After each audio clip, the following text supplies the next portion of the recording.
Well, this has been a while since I recorded one of these.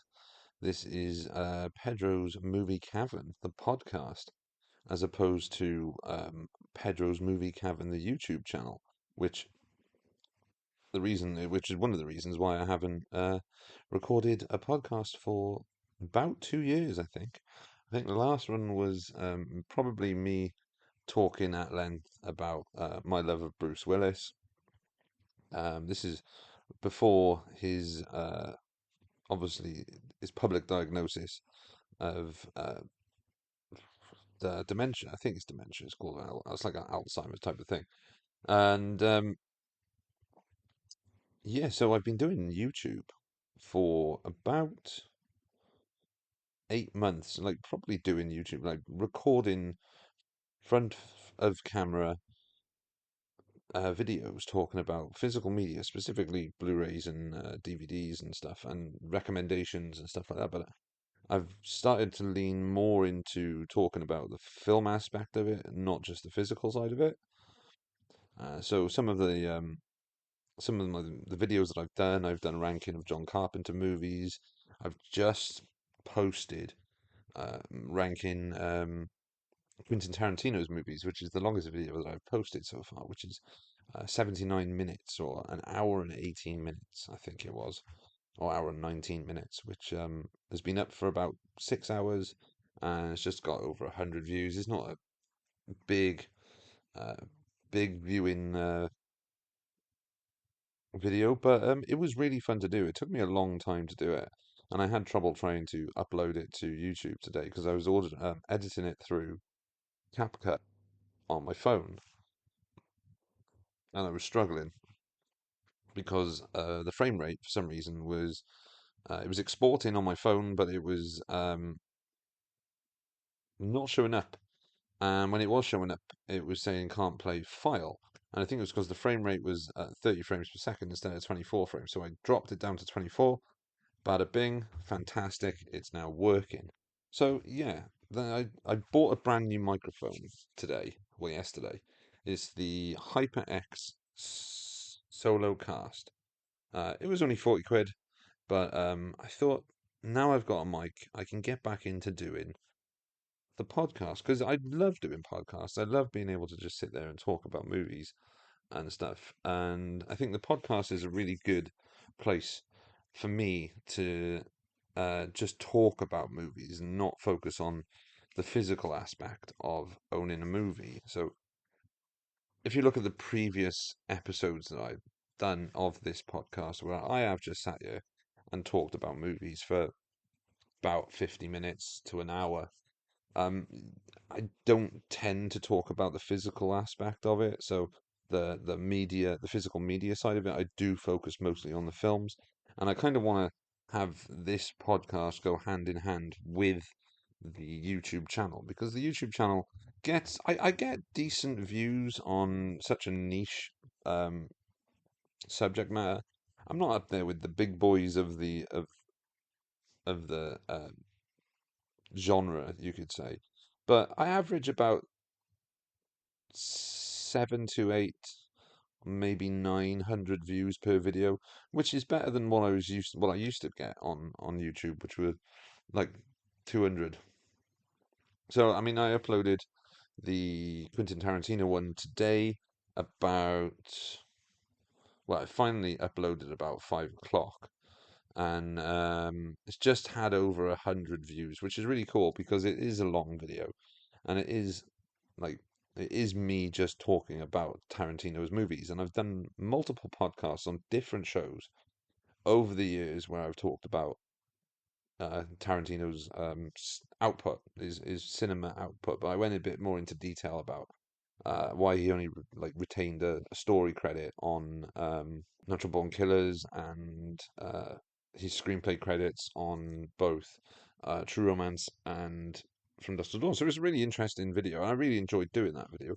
But I miss doing podcasts. I miss just being able to chat about movies. So this is what I'm planning on doing: is going back into recording an audio podcast.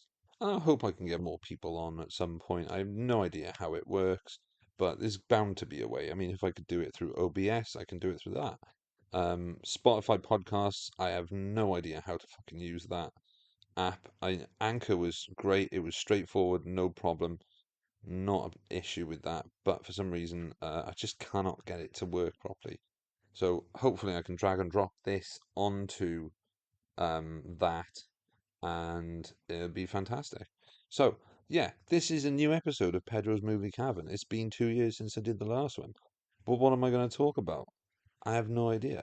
Well, I do have an idea. I'm going to talk about what I've recently watched, like new films and stuff. So the first film that I want to talk about is Beverly Hills Cop 4, or Beverly Hills Cop Axel F, that was released on Netflix on the 3rd of July. Um, some was it 30 years after, or 31 years after John Landis directed Beverly Hills Cop 3. And everybody has an opinion on Beverly Hills Cop 3. Some people really, really dislike it and think it's the worst. It definitely is the worst of the original three. But there's something about Beverly Hills Cop 3 that I absolutely adore. And I don't know what it is. I can't pin. I think it's a fun movie. I think it's very much a John Landis movie. It's very much in his style. It's got cameos from his famous like filmmaker friends, like George Lucas is in it, Sam Raimi's in it, and it's just an odd movie. I mean, I think at the time there was a time when Eddie Murphy wanted to be taken more serious as an actor, not be Eddie Murphy, the stand-up comedian. And I fully understand why he wanted to be seen in a more serious light. Obviously, he'd done a lot of movies throughout the 80s. So there were like Beverly Hills Cop, Trading Places, like Harlem Nights, which obviously is a little bit more serious in that. But I can see why he wanted Axel to be more of a serious character. He wanted to break away from that silly boy Detroit detective like role and put a bit more character and a bit more drama into Beverly Hills Cop. But I think that was one of the big issues with that film is that everyone else is having fun and it feels like Eddie is trying to make a different movie. But I still enjoy it. But here we are, 30 years later, and Netflix have finally released the fourth Beverly Hills Cop movie. Returning as Axel Foley is Eddie Murphy. Judge Reinhold returns as Billy Rosewood, and John Aston returns as Taggart. Fantastic. We also get a lovely cameo from Bronson Pinchot as Serge, which is really, really good. But introducing into the new cast is Joseph Gordon-Levitt, and the villain is played by Kevin Bacon. It's a good film. It's a good film. It really works. It feels like a Beverly Hills Cop movie. It feels like Beverly Hills Cop 1 and 2. A little bit more like Beverly Hills Cop 2, because I think that is where it really found its style. Tony Scott's style of filmmaking really worked for Beverly Hills Cop 2. It has that sort of sun-baked orange glow of Los Angeles, Beverly Hills, whereas the first film, while it does have a sort of aesthetic of 1984, well, 1980s Los Angeles, it doesn't look like an action movie. Even though it is an action movie, it doesn't look like an action movie. Tony Scott's Beverly Hills Cop 2 looks like an action movie. It looks like Tequila Sunrise. I know Tony Scott didn't direct Tequila Sunrise, but it looks like that. It looks like Top Gun. It looks like I'm trying to think what else did Tony Scott direct in the 80s. It looks like Revenge, the Kevin Costner movie. It has that vibe, and the new one from director Mark Malloy, who's making his film debut, takes that Tony Scott eye and puts it into 2024 Los Angeles, and it's a fun movie. The action sequences are 99% practical. Eddie Murphy is on top form in R-rated, sweary Axel Foley like awesomeness. Joseph Gordon-Levitt is really good as I guess you could say his new uh unlucky partner in crime. Well, I say in crime in the police, and it has some fantastic needle drops. Obviously, you get throwbacks to the original Beverly Hills Cop movies, like the Neutron Dance and oh God, the song from the beginning of Beverly Hills Cop 2 by Bob Seger. I can't remember the name of the song. But yeah, it's really good. It's really good. But you also get a nice little cameo from Paul Reiser as well, or Paul Reiser. I think it's Paul Reiser, as Jeffrey, his old partner from Detroit, who's now the chief of police in Detroit, which is really well,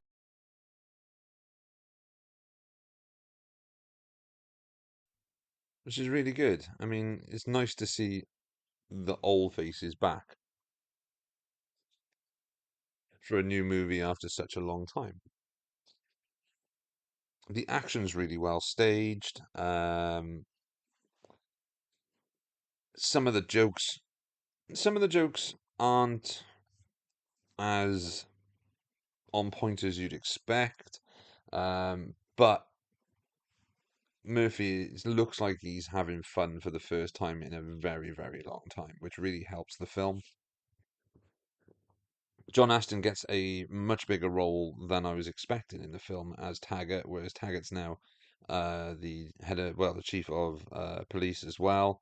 But the biggest issue I had with it was that Billy Rosewood is barely in it, and Judge Reinhold's fantastic as Billy.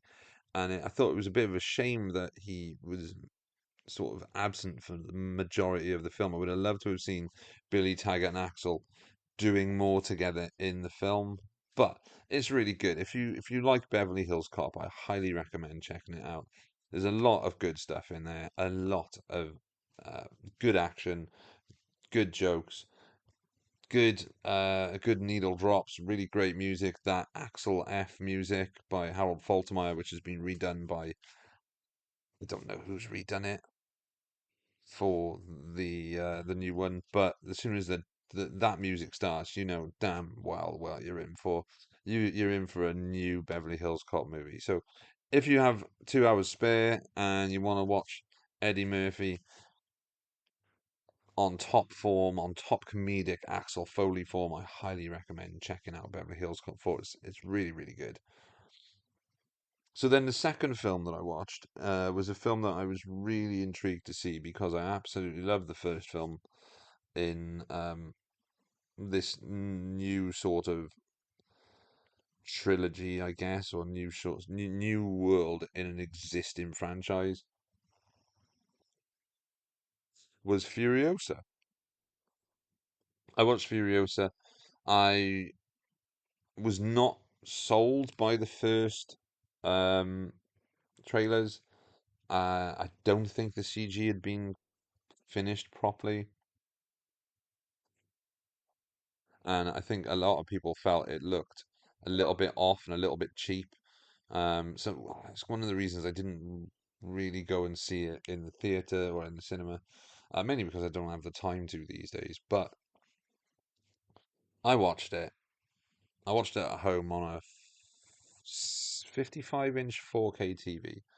I watched because it's now available for home streaming, so I watched it that way, and I thoroughly enjoyed it. I thought it was absolutely fantastic. Um, it's a shame that the film flopped because it deserved to make as much money as it possibly could. It's not as good as Fury Road. I will say this, it's not as good as Fury Road. I think there's something a lot more focused with Fury Road. It's George Miller wanted to get from A to B in as much time as possible. I say as much time as possible, as quick as possible. But with Furiosa, it's a very different beast. This is more of an epic sort of post-apocalyptic fantasy origin story, whereas Furiosa is it's one long car chase. There's a lot more character development. There's a lot more at stake,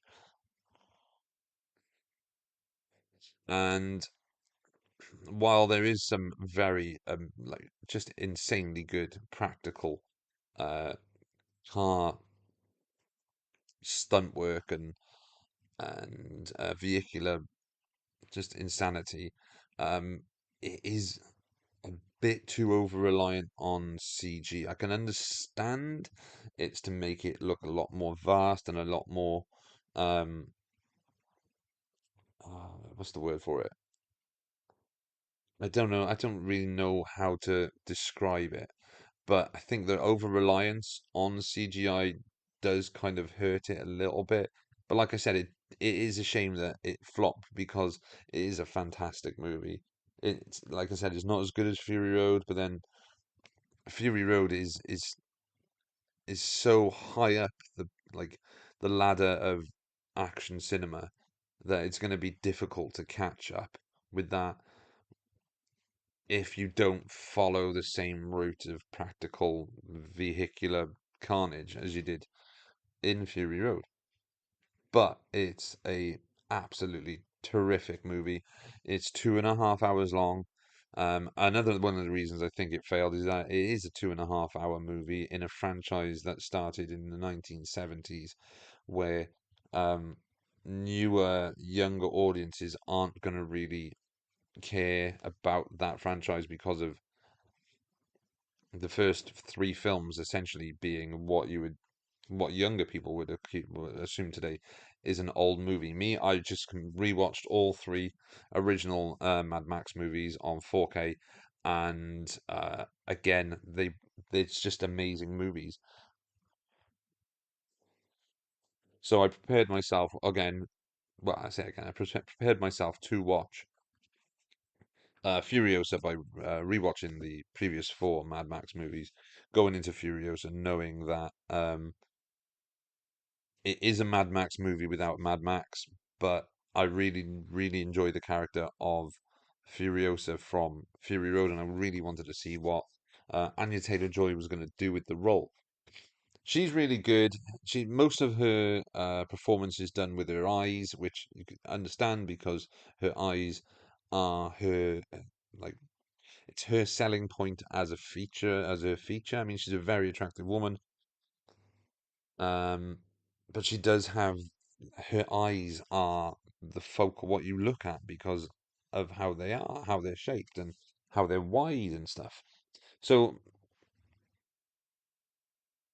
she has about 30 lines of dialogue throughout the 2.5 hour runtime. And like I said, most of her performance comes from her eyes and her expressions, and she does a fantastic job in that role. Obviously, Charlize Theron just fucking nailed it in Fury Road. Um, Loved it, absolutely loved it. One of the standouts, or the standout of the film, though, is Chris Hemsworth as Doctor Dementus, or as he's just really called in that Dementus, who's I was expecting to be someone like Immortan Joe, whereas like everyone at Citadel kind of worships Immortan Joe as a sort of deity's religious leader of something. But I was expecting that to be the case with Dementus, where it's really not. He's just a dick. He is a guy who leads a group of bikers, um, and he's just a dick.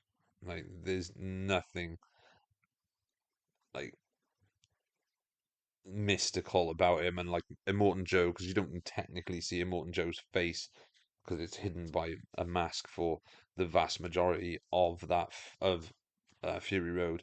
And again, here in Furiosa, his face is kind of disguised by this mask that he wears. Obviously, he's not played by Hugh Keys-Byrne in this one because Hugh Keys-Byrne sadly passed away. I think it was last year or maybe the year before. I think it was last year actually. He's played by someone else. I'm not sure who the actor is who played him, but he did a pretty decent job. Nathan Jones returns as not Scrotus, the other one, the bald, muscular one who's like, "I have a baby brother. I have a baby brother." That guy. And you have oh shit, what's his name? I can't remember his name now, but he looks a bit like Sean William Scott, but he's Australian. He was in Fury Road as a war boy, but he's in Furiosa as Scrotus, one of uh, Morton Joe's sons. I can't remember his name. Apologies, but yeah, Fury Road is absolutely just not Fury Road, sorry. Furiosa is just absolutely incredible. It is a film that I cannot wait to get on home release, and a film that I'm going to watch again and again because I feel every time I'm going to watch it, I'm going to discover something new in that film. A lot like Fury Road. Well, I say my biggest issue with Fury Road, oh, not Fury Road, Furiosa. I keep calling it Fury Road because it is Furiosa. My biggest issue with Furiosa is that the cinematography this time around isn't by John Seal, who did Fury Road. It's by someone else who had done some. I think he was the cinematographer on like 300 and something like that. And his problem is it's not the best. It's good. Its cinematography is good. It's not like Roger Deakins, John Seal good, but it's good. It looks pretty decent. It just feels artificial at a lot of times. Like I said, the CGI is it at times it's okay, at other times it's not good at all. It's not like Birdemic bad or in looks like it's been done on um, £12.50. I mean, it's decent, but it just seems a little bit out of place compared to what the visual style of Fury Road was in 2015 when that came out. Um, yeah, it's got a really good score. It reuses the Fury Road theme by Junkie XL, and there are like new tracks as well. But like I was saying with the cinematography, unlike Fury Road, and like Fury Road, you could say that almost every single shot of that film was like a painting. It could be displayed in an art gallery, and you'd be like shocked at how artistic and how fantastic each shot of Fury Road is from the just the landscapes, the shot of um Furiosa in the sand dunes screaming as the sand just blows across the bottom. Obviously, you've got the center shot of Max being tied to the War Boy's car. I mean, there are such amazing like shots in Fury Road that I was hoping that we'd get some more of that, but obviously we don't have John Seal as the cinematographer this time round. So there's a kind of blandness to Furiosa. And like I said, there is a huge reliance on CGI, specifically for some of the action sequences, which doesn't really work because it looks quite bad and the compositing seems a little bit off. And I think that's one of the biggest issues is that the cinematographer is a little bit flatter than um, Fury Road and doesn't use the same sort of color palette as the teal and orange that made Fury Road look so fantastic. But plot wise, it moves along at a tremendous pace. You get the origin of how Furiosa went from the Green Place to the Citadel via being kidnapped essentially by Chris Hemsworth's Dementus. But like I said, Chris Hemsworth's fantastic in the film. Anya Taylor-Joy's fantastic in the film, and it's just worth your time because it is a very good movie. It's a very entertaining film. Again, it's not Fury Road. It's not The Road Warrior. I'd still put those two movies in the top five action films of all time. Furiosa, I don't think would probably make the top 10, but it would be top 15. I think it's very very good, but it's not top tier good. It's probably the best action film of this year. So if you when it comes out, I highly recommend checking it out if you enjoy Mad Max movies and you enjoy the new sort of 21st century George Miller wasteland with the War Boys and the Citadel and Bullet Farm and Gastown, that sort of thing. Obviously, you've got the Mad Max Mel Gibson era of the post-apocalyptic Australia, where you've got like the uh, what's his name, Lord Humongous, and you've got uh, Bartertown in the Thunderdome. So I quite like that there's this universe within a universe within a universe, if you know what I mean. It's very good. It's George, always bet on George Miller. The man's 79 and he's churning out, not churning out, but he's making movies that studios should be making. Maybe not at the length of Furiosa, 100, no, 228 minutes is quite long for a Mad Max movie. But like I said, it's an origin story. It's shot as an epic. It's split into five different parts, and it's definitely worth watching. Yeah, 100%.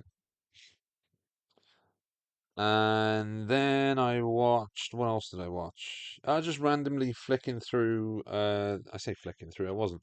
Just randomly scrolling through Disney Plus the other day. I came on to Star just to see what 20th Century Fox movies had been added. And just by chance, I clicked on Broken Arrow, 1996 John Woo movie, Broken Arrow, with John Travolta and Christine Slater. Now, neither myself nor my brother had seen that film in a very long time. We're both fans of John Woo. We both enjoyed like Face Off. We love Face Off. I love Hard Target. Paycheck's a bit of shit, but we're not going there. And we both love things like Hard Boiled and The Killer and Better Tomorrow. His Hong Kong heroic bloodshed stuff, which like when he went to Hollywood, we were fully expecting that to transfer over, and it did in a way. It sort of, I would say, Face Off is a in style, not in narrative, but in style, it's very much a heroic bloodshed movie. Mission Impossible 2, not really. Uh, Hard Target, apparently the director's cut of that is very much more in the vein of like Hard Boiled, where and not so much a martial arts movie. It's more of a gunplay movie. But I don't think we'll ever see John Woo's full director's cut of that because of something to do with the studio. I think it was Universal released it, or Columbia TriStar maybe. I'm not sure. But we put Broken Arrow on, and it's not a long movie. It's 148 minutes long. And that film is absolutely mental. It makes absolutely no sense. Why would two pilots doing a test run in a stealth bomber over the Arizona desert do a test run with live nuclear warheads? It makes no sense at all. It would be the stupidest thing that the military would allow to happen unless it was an actual mission, but they were running a training exercise with live nukes. Bonkers. Then there's just like John Travolta's character is fantastic in it. Deakins, I think his character was called. Um, John Travolta plays an incredible villain. Obviously, we've seen Face Off. We know that uh, he plays Castor Troy in the guise of Travolta. So Nick Cage is Castor Troy. Obviously, they do the face swap. and Travolta becomes Castor Troy, and he's such a good villain. He's such a like just a mean son of a bitch, and he carries that over into well, he he kind of hits that point first in Broken Arrow, then carries it over into Face Off, and then again into Taking a Pelham 123, the Tony Scott remake of the '70s movie, and tops it off with his portrayal of Charlie Wax in From Paris with Love, where he is a good guy in that, but he's playing the good guy as a bad guy. It's such a good thing, and it kind of makes me sad that Travolta dropped off because of his affiliation with a certain church of sci-fi novels. But Broken Arrow it's a stupid movie. It makes no sense. Like, but it's a lot of fun. It's one of those movies where you just switch your brain off and watch a mid-90s, mid-budget studio action film directed by an iconic action hero, well, an action director that you can just sit down, switch off, enjoy for less than 2 hours. Like we were looking at the ones that were like the films that were suggested underneath Broken Arrow, and there was some great movies. There was Air Force One, great film. Um, Obviously, Die Hard was going to be suggested because it's Die Hard. You click on any action movie, and someone's also going to suggest Die Hard. What else was there? Enemy of the State and Romance in the Stone. I know Romance in the Stone was more of an adventure, action adventure type of thing. It's not in the same vein as that. But when you look at the '90s and the mid-budget studio films that they put out, things like Broken Arrow, things like Hard Rain, Air Force One, Cliffhanger, Daylight, what was it, Eraser, The Sixth Day. These just bonkers movies that would never get made today because they're not a like an established IP. You kind of get sad that they just don't make them like that anymore. And I said to my brother, I said, I know it sounds corny and cheesy, but they really don't make them like they used to these days. Every movie has to be part of a universe or a franchise, and every movie has to be at least 2.5 hours long, cost $350 million to make, and they call it a flop then when it only makes $900 million. It's so fucking stupid. There's no focus on entertainment anymore. Like I saw the trailer today for Captain America, New World Order, with Sam as Captain. What's his name? I forgot his name now. The one who plays Sam, who was Falcon, he's now taken over the role as Captain America in the Marvel Cinematic Universe. And I looked at the trailer and I was just like, this does absolutely nothing for me. Like zero.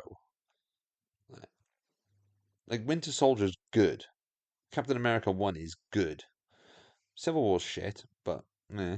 The Captain America and the Winter Soldier, or Falcon and the Winter Soldier TV show was only good in the last 2 episodes. The majority of it was about Sam fixing his fucking boat. There's like, I enjoy Marvel movies, but I think they've kind of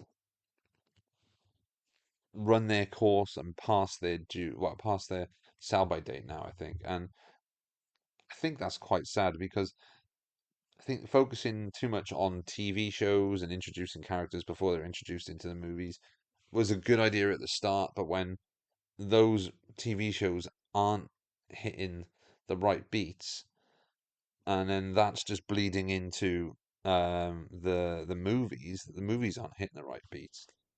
It just feels sad, and I think they kind of oversaturated the market, and because of that, and especially what's happening with Star Wars as well, because of studios seeing that the movies that are making money are IP based um, films that can become a franchise and can become a cinematic universe, they will not take a chance on anything smaller. Like when you think Deadpool came out in 2014, I think it was. Deadpool 1 was, yes, it's based on a Marvel character, but it was made sort of independently, I guess. Even though it was released by 20th Century Fox, it was sort of made independently. It was never really supposed to be part of the cinematic universe. It was just separate because I think it was mainly because Ryan Reynolds wanted to do right by the Deadpool character that they completely fucking destroyed in X-Men Origins Wolverine. But yeah, cinema it's in a weird place at the moment because last year there were some incredible movies that came out. Obviously, you had these big epic films, Oppenheimer, you had Barbie, you had Killers of the Flower Moon.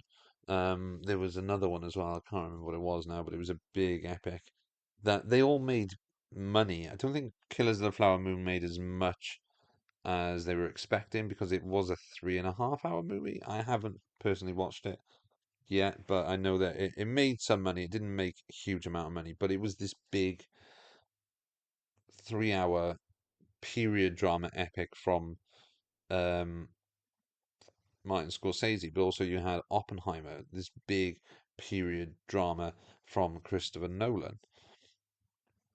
And these are the films that people went to see. Now, how many people have been to the cinema this year, and how many times, what have we seen a big, huge box office success this year? No, we haven't. We haven't. Furiosa was supposed to be the big one, and it died on its arse. It got released at the wrong time to the wrong audience at a time when another kids film, I think it was The Minions 2 or Despicable Me 29, I think it was, I can't remember, got released. And so when a film gets released on a holiday where kids are off, you're not going to want to take them to see an R-rated post-apocalyptic action movie set in a franchise that started in the 1970s. You're going to take them to go and see the kids' movie.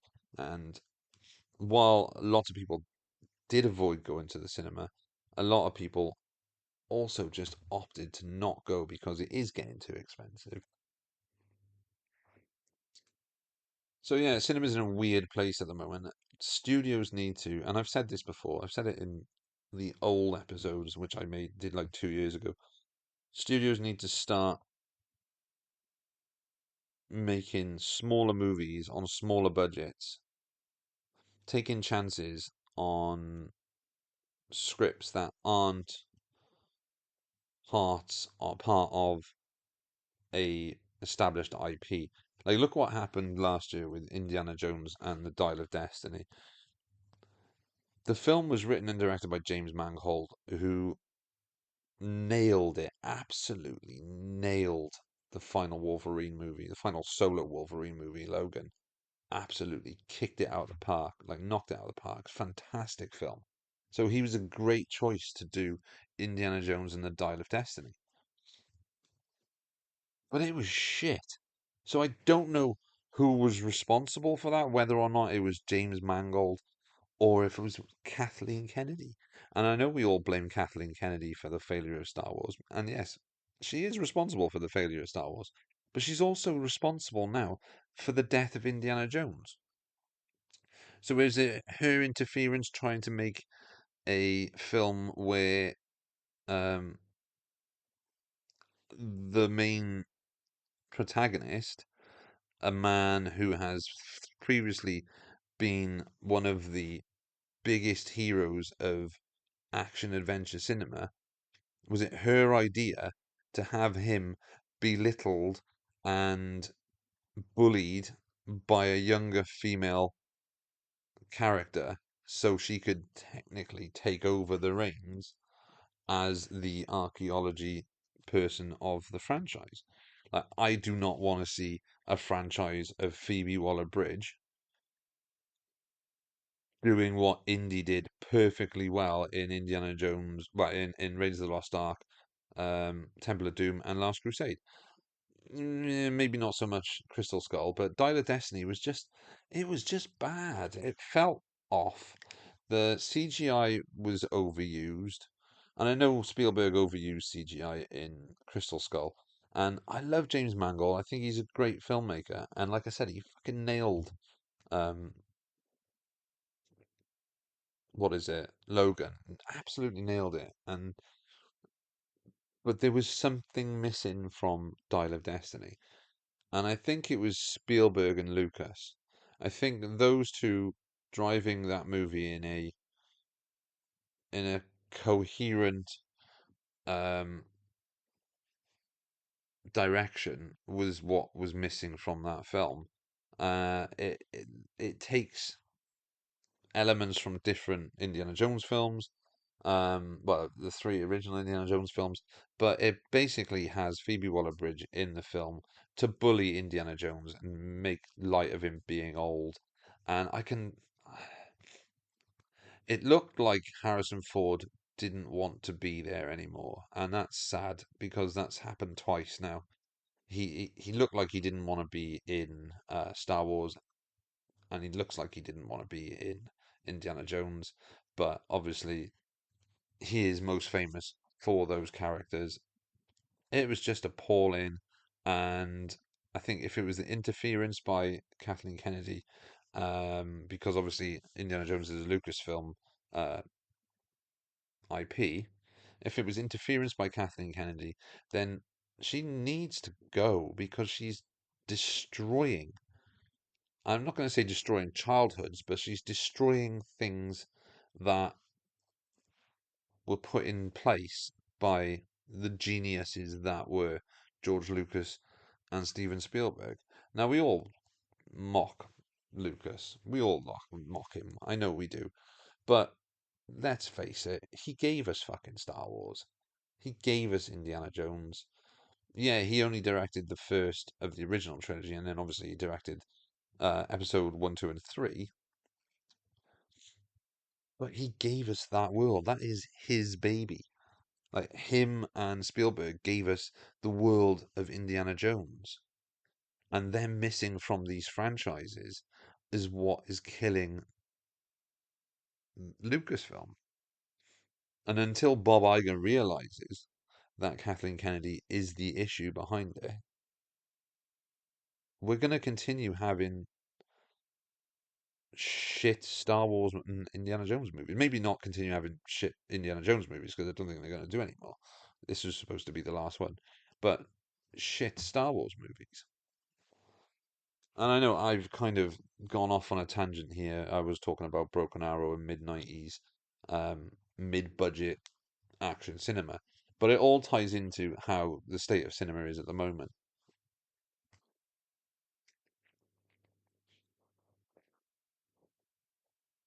I've just realised I've sat here for 43 minutes just waffling on, which is why I do these things. This is why I do them. And I enjoy talking. So, I don't know where I'm going to post this. Probably on YouTube, probably on Spotify. I don't rightly know. But this is Pedro's movie Cavern. I've been Pedro, and I've been talking bollocks for 45 minutes.